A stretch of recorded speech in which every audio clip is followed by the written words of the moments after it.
سبح لله ما في السماوات وما في الأرض وهو العزيز الحكيم.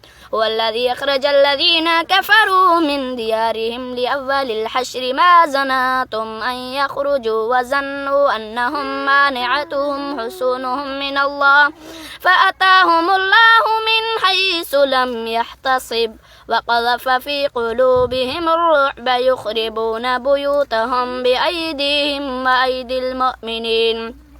وأيدي المؤمنين فاعتبروا يا أولي الأبصار ولولا أن كتب الله عليهم الجلال عذبهم في الدنيا ولهم في الآخرة عذاب النار ذلك بأنهم شاقوا الله ورسوله ومن يشاق الله فإن الله شديد العقاب.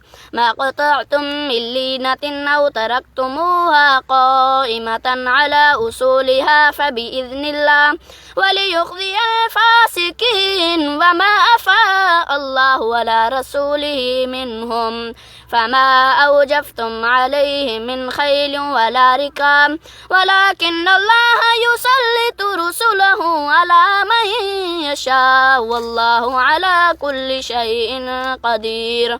ما أفاء الله على رسوله من أهل القرى فلله وللرسول ولذي القربى واليتامى والمساكين وابن السبيل كي لا يكون دولة بين الأغنياء منكم وما آتاكم الرسول فخذوه وما نهاكم عنه فانتهوا واتقوا الله إن الله شديد العقاب.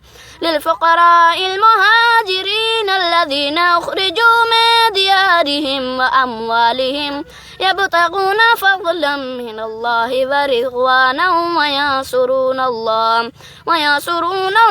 ورسوله أولئك هم الصادقون. والذين تبوأوا الدار والإيمان من قبلهم يحبون من هاجر إليهم ولا يجدون في صدورهم حاجة مما أوتوا ويؤثرون على أنفسهم ولو كان بهم خصاصة ومن يوق شح نفسه فأولئك هم المفلحون.